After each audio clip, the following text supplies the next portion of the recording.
In the previous segment 6a, we heard about the conciliatory verses and the supposed niceties in Islam. But where do the violent sections come from? Well, Muhammad's migration from Mecca to Medina is the famously called Hijrah. Thus begins the second period of the alleged revelations called the Medina period. The Medina became the headquarters of the first organized crime syndicate in history.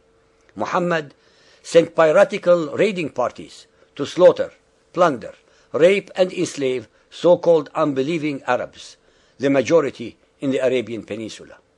He also attacked the Christian and Judaized Arabs.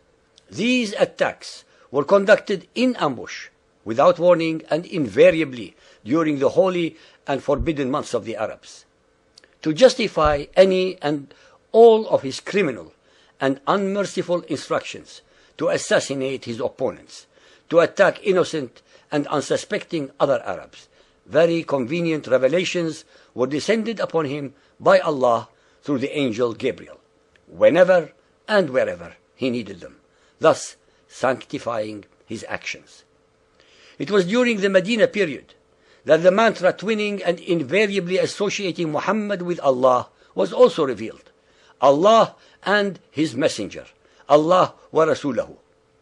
It was also during the second period that almost all of the hate-mongering and warmongering verses of the Quran were descended. The following verse, called the abrogating verse, is the one that explains all the misunderstandings and contradictions that overwhelm and confuse people. Surah Al-Baqarah chapter 2 verse 106. It says, "None of our revelation do we abrogate, ma nansukh, or cause to be forgotten, aw nunsiha, without substituting them with something better or similar."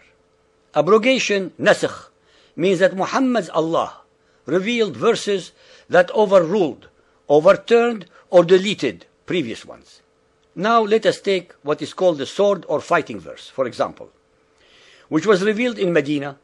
It overturned or overruled 124 earlier conciliatory verses of the Meccan period.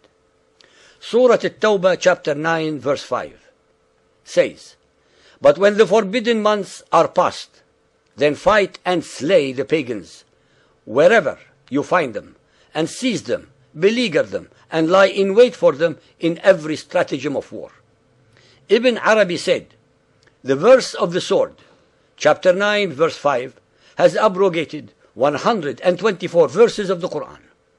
According to Ibn Kathir, that the verse of the sword abrogated every peace treaty that had been made with the idolaters, that is, the pagan Arabs.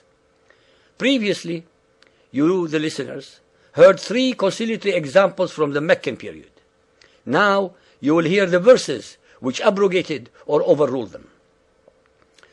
Take chapter 2, verse 256, which said, "Let there be no compulsion in religion. Truth stands out clear from error."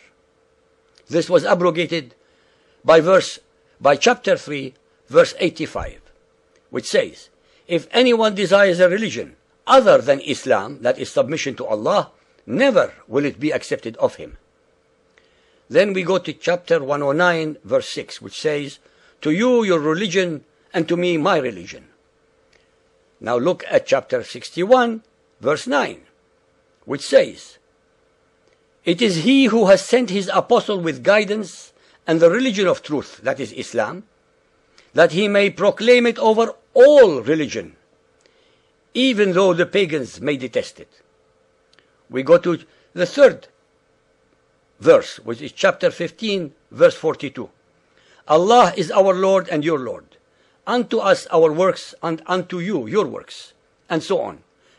And look at chapter 9, verse 29, which says, "Fight those who believe not in Allah, nor the last day, nor hold that forbidden, which has been forbidden by Allah and His Apostle, nor acknowledge the religion of truth, even if they are of the people of the book," that is the Jews and the Christians, "until they pay the jizya with willing submission and feel themselves humiliated."